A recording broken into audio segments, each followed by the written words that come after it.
A autocultura é das práticas mais importantes dentro do trabalho teosófico, porque, como está dito, o corpo é o templo do espírito. E se nós queremos nos desenvolver, queremos elevar a nossa consciência, nós temos que trabalhar os nossos corpos. O primeiro corpo que deve ser trabalhado é o corpo físico, que é o corpo que está na base do nosso ser. Nós não temos como nem afirmar que um corpo é mais importante que o outro, que o mental, o emocional, o físico devem ser mais trabalhados. Porque o trabalho de autocultura envolve a cultura do nosso ser como um todo. Envolve principalmente um trabalho integrado, ou seja, uma alquimia do nosso ser de uma forma global. Então, o trabalho, quando a gente fala de cultura do corpo físico, nós temos que sempre pensar que o físico, na realidade, é uma expressão dos nossos princípios internos, né? E ele está intimamente ligado com o nosso corpo emocional, o corpo astral, está ligado com a nossa mente, nosso corpo mental. Então, ele forma um todo, né? O físico, emocional e mental formam a personalidade, que, como um todo, também são um veículo da nossa alma e também do nosso espírito. Então, se nós queremos crescer espiritualmente, nós temos que cuidar muito bem dos veículos através do qual esse espírito está se expressando. Então, existe um paralelo que eu gosto muito de usar, que é a analogia do violinista. Você pode ter um violino de excelente qualidade, um Stradivarius, que é considerado o melhor violino do mundo, né? Se você não tiver um violinista de expressão, a música vai sair daquele violino, por melhor que seja, não terá qualidade, vai ser uma música pobre, né? Da mesma forma, você pode ter um violinista fantástico, o melhor violinista do mundo, se lhe derem um violino tosco, né, que não tem qualidade, que não foi construído com o devido cuidado, ele também não vai conseguir tirar nenhum som que preste daquele violino. Então, nós dizemos que existem dois tipos de evolução. A evolução do veículo, né, da forma, e a evolução da consciência. E um tem que estar casado com a outra. Quer dizer, para que a consciência possa expressar na matéria, ela precisa de veículos adequados e veículos o mais refinados possível. Na medida que ela vai evoluindo, o corpo tem que evoluir junto. Da mesma forma, um corpo ele sempre tem que estar afinado com a consciência que o habita. Então, uma consciência elevada precisa de um corpo afinado. E um corpo afinado só tem sentido se tiver uma consciência com um nível vibratório, com um nível de desenvolvimento evolutivo compatível. Então, por isso nós dizemos que existem as duas evoluções, a do corpo e da consciência. Até agora a ciência só se deu conta, né, que existe a evolução da matéria, a evolução do corpo, a evolução das espécies. Isso a ciência, através de Darwin e vários outros que vieram depois, observaram que existe realmente uma evolução da parte física, né, a parte biológica do ser. Só que a teosofia vai um pouco mais além e diz que, em paralelo com essa evolução biológica, a evolução das formas, existe uma evolução também da consciência e que as duas estão casadas. E se nós queremos que a nossa consciência evolua, nós temos que dar as condições para que o corpo, os corpos, aliás, né, o físico, o astral, o mental, também evoluam de uma forma harmoniosa. E não adianta só dar atenção ao corpo físico, é necessário que seja feito um trabalho trabalhando o físico, as nossas emoções, a nossa mente, enfim, todo o nosso ser. Essa é a natureza do trabalho a ser realizado. É um trabalho multifacetado, que envolve desde as coisas mais básicas, como a ética, né, até o atingimento do samadhi, que é o ponto mais alto dentro da prática do yoga, que é a culminância da integração do ser humano com a sua contraparte, com a sua natureza mais elevada, espiritual e divina. Então hoje nós vamos tratar especificamente da cultura do corpo físico. Nós devemos sempre ter em mente que, quando nós falamos do físico, sempre existe uma relação muito forte entre o físico, as emoções, o astral e a mente. Então, um dos primeiros pontos a ser considerado é que o corpo físico não é um agregado de matéria simplesmente inerte. Ele é um princípio. Na literatura sânscrita, ele é chamado de Stula Sharira, ou seja, é um princípio vivo, ele tem uma vida própria. No Bhagavad Gita existe um paralelo, né, do do corpo físico com o cavalo, né? Nós somos o cavaleiro e o corpo é o nosso cavalo, ou seja, é o nosso veículo. Então, da mesma forma que um cavalo, para ter um bom desempenho, precisa ser bem cuidado, precisa ser bem alimentado, dar o alimento correto, água e ter assim, uma vida saudável também, o nosso corpo físico precisa de ter os cuidados necessários para poder desempenhar adequadamente as suas funções. Da mesma forma, um carro, né? Todos nós hoje temos um carro, usamos um carro de alguém. Para o carro poder ter um bom desempenho, ele precisa periodicamente sofrer algumas revisões, você precisa botar gasolina, botar óleo, fazer os reparos necessários, de forma que ele possa desempenhar a sua função e ser o seu veículo, né? Ele te levar de um lugar para o outro. Então o corpo físico também, ele não é diferente, ele precisa, para desempenhar bem as suas funções, de um cuidado mínimo. Agora, é lógico que esse cuidado deve ser o cuidado necessário e não mais que isso. Existem pessoas que exageram no cuidado do corpo físico, né? Que só pensam na cultura do físico. Então, aquele exagero da pessoa que está sempre na academia, só pensa na alimentação, só pensa em estar bem fisicamente, nos músculos e na saúde, e acaba esquecendo do outro lado, né? Que é o lado da cultura das emoções, da mente e principalmente do lado espiritual. Então, tudo tem que estar na sua devida proporção. A autocultura tem que ser um processo equilibrado. O corpo físico tem que ser muito bem tratado, mas considerando que ele é apenas um veículo da consciência. Então ele precisa de ter uma boa alimentação, ele precisa dos exercícios físicos na medida correta, sem, nem para mais, nem para menos, mas um corpo que é exercitado, ele é mantido saudável, né? Ele precisa do sono, precisa do descanso. Então nós temos que dar, na dose correta, essas medidas, né? Na medida correta, essas condições para que o físico possa desenvolver. Se você dorme de menos, o corpo fica exaurido, ele não descansa, não tem condições de, no dia seguinte, desempenhar bem. Se você dorme demais também, isso não faz bem para a saúde, está desperdiçando o seu tempo, está deixando o corpo preguiçoso. Então tudo tem a sua justa medida. Você não vai comer nem de mais, nem de menos. Tudo na base do equilíbrio, né? Como dizia o Buda, o caminho do meio é o melhor caminho. E a alimentação é um dos elementos mais importantes da manutenção do corpo físico, né? Escolher o alimento correto, o alimento equilibrado, o alimento que vai te dar a energia necessária para desempenhar as funções. Você vê também que um veículo que é mal alimentado, que a gasolina é vagabunda, ou um cavalo que come uma ração de qualidade inferior, não vai ter um desempenho adequado. E assim também é o nosso corpo físico. Tem que ser uma alimentação equilibrada, que não tenha nem um excesso de elementos chamados rajásicos, nem tamásicos. O indiano ele divide a natureza, a matéria, né, e também os alimentos em 3 aspectos, né, chamadas 3 gunas. E tem rajas, tamas e sattva. Rajas representa o movimento, a ação, a energia dinâmica. Então os alimentos que são rajásicos são aqueles alimentos que deixam a pessoa mais agitada, né? mais tensa, né? Mais disposta a realizar trabalhos com sofreguidão, com agitação. Já o tamas é a guna que representa a inércia. Então os alimentos tamásicos são aqueles que deixam a pessoa no estado mais de torpor, vamos dizer assim, de relaxamento, mas no sentido de no sentido de preguiça, né? de equilíbrio.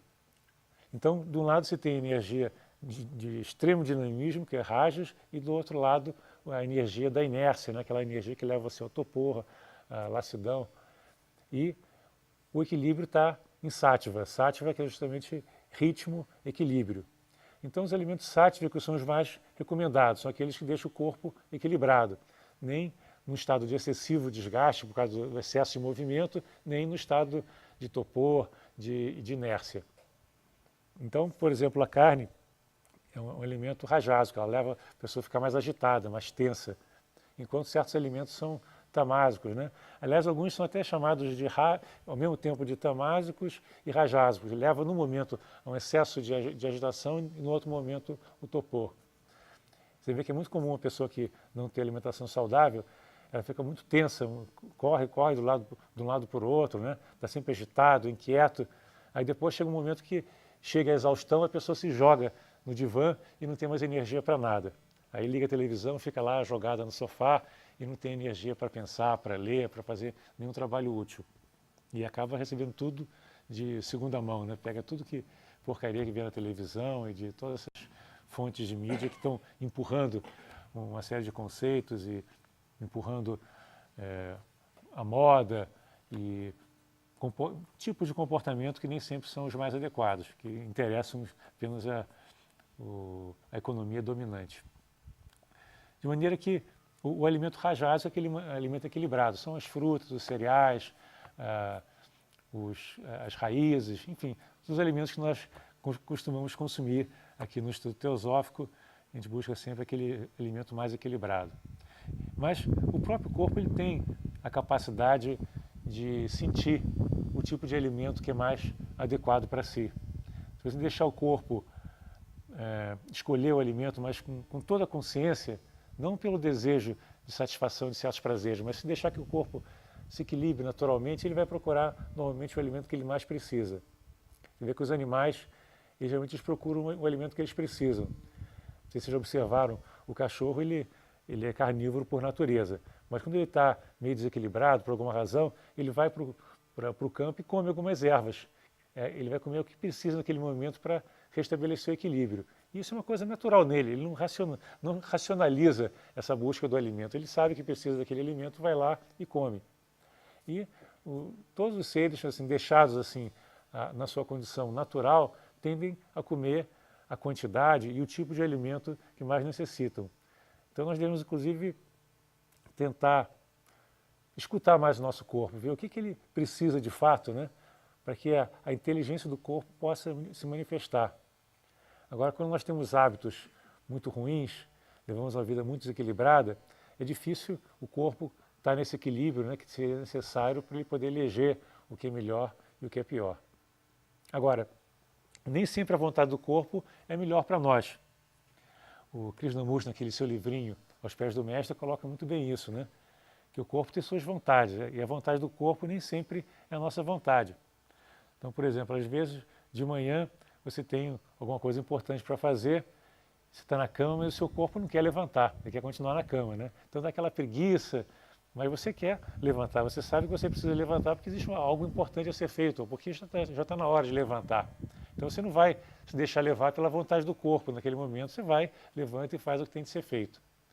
É lógico que, em certos momentos, o corpo precisa de descanso, aí você deve dar o descanso, mas não mais do que o necessário.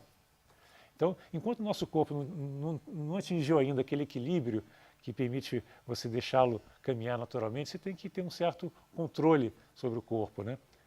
Tem que dar-lhe a quantidade correta de alimento, porque se o corpo está mal habituado, está habituado a comer alimentos ruins, ele tende a querer repetir aquele tipo de alimentação. Muito açúcar, ou excesso de proteínas, ou alimentos gordurosos, assim por diante.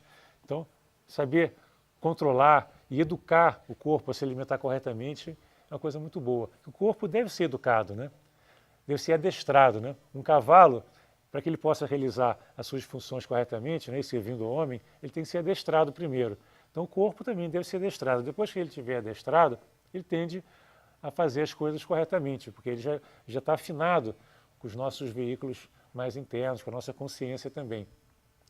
Então esse é o trabalho que tem que ser realizado com o corpo físico, né? Dar o alimento correto, a quantidade de alimento correto, e o reflexo disso tudo é a saúde.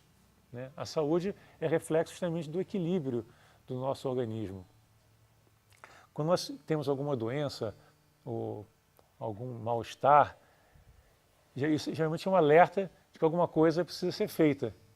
Nós, em vez de tentarmos entender esse sintoma que nós temos, esse problema físico que nós temos como um alerta, nós tentamos obscurecer, apagar, desligar o alerta, né? Então a gente toma um monte de remédios para tirar dor de cabeça, tirar dor de barriga, em vez de entender por que eu estou com dor de barriga, por que eu estou com dor de cabeça, qual será a razão desse desequilíbrio, né? E procurar causa.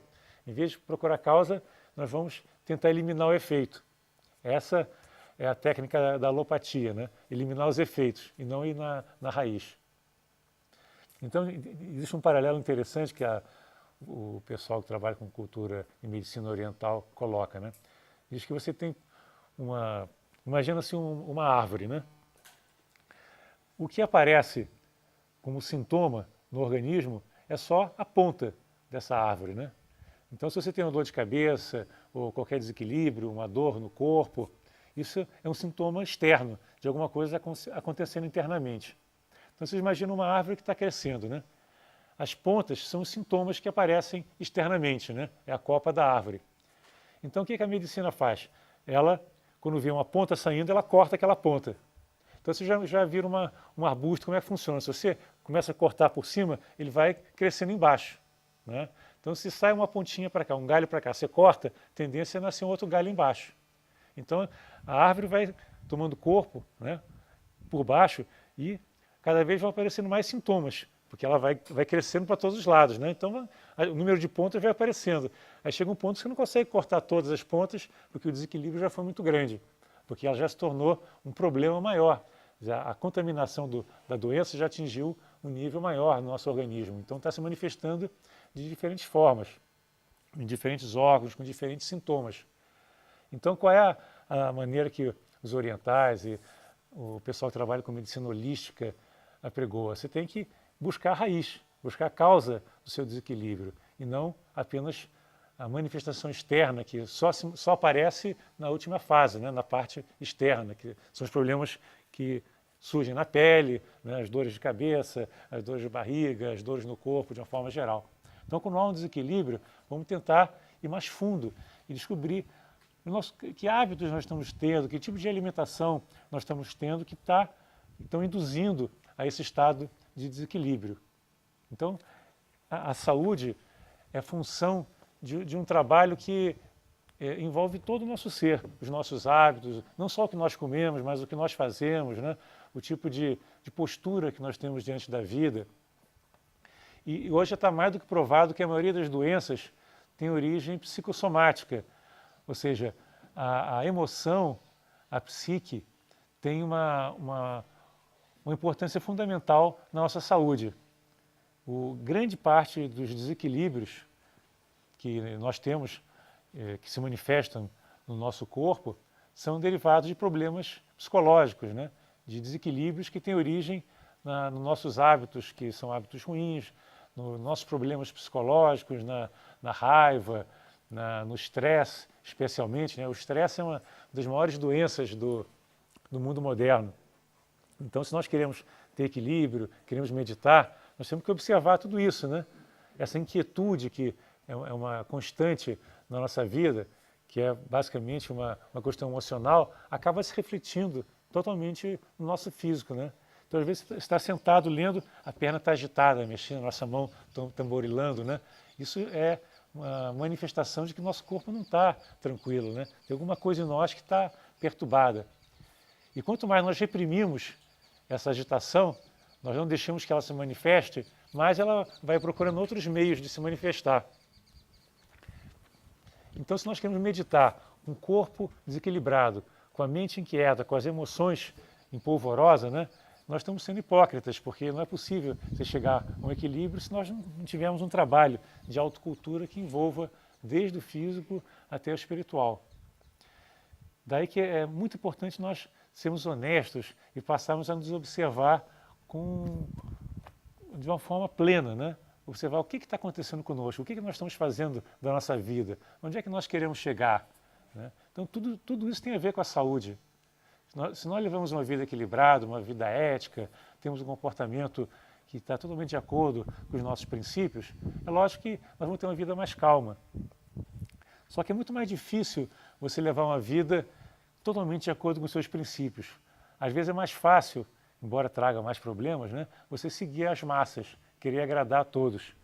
E vocês sabem que é impossível agradar a todos, né? Hoje, cada pessoa está exigindo de você uma atitude diferente, uma prática diferente, um pensamento diferente, seja os políticos, os religiosos, a mídia, a família. Então é impossível agradar a todos. Então nós passamos a representar. Uma hora nós somos uma coisa, outra hora nós somos outro, para poder agradar todo mundo. Então nós criamos imagens, né, rótulos para nós mesmos e para os outros e ficamos representando. E é lógico que isso aí só pode trazer estresse, porque ninguém pode viver só representando o tempo todo. Então o estresse aumenta. E o estresse, tipicamente, é a incapacidade de você dar continuidade às coisas que você começa. Se você quer fazer muita coisa ao mesmo tempo, quer agradar muita gente ao mesmo tempo, você começa uma ação, aí daqui a pouco você não terminou aquela ação, já é obrigado a iniciar uma segunda atividade, seja de pensamento, ou seja, de atividade física. Aí você não, deixou aquela atividade incompleta, já vai para outra. Depois vai para uma segunda, uma terceira. Como você não consegue dar continuidade e terminar nada que você começou, surge essa inquietude. Essa é a natureza assim, básica do estresse, né? É a incapacidade de começar e terminar as coisas e dizer, agora terminei, eu posso viver em paz. Isso se alastra ao longo do dia até a noite. Então, quando chega na hora de dormir, os problemas estão remoendo na cabeça porque eles não foram resolvidos, não foram terminados. Está tudo incompleto ainda, está tudo buscando uma solução na sua mente. Então o corpo continua inquieto durante a noite também. Então você se revira na cama, tem pesadelos e não consegue ter um sono tranquilo. Porque a atividade no sono e no sonho também é uma continuidade do que está ocorrendo na nossa atividade de vigília. Se nós estamos inquietos durante o dia, à noite também, essa inquietude também se processa da mesma forma, se expressando de uma forma um pouco diferente, mas continua a inquietude. Então você não tem aquele sono reparador. Você acorda ainda cansado, vamos dizer assim, já acorda exaurido, né? Já começa o dia sem energia.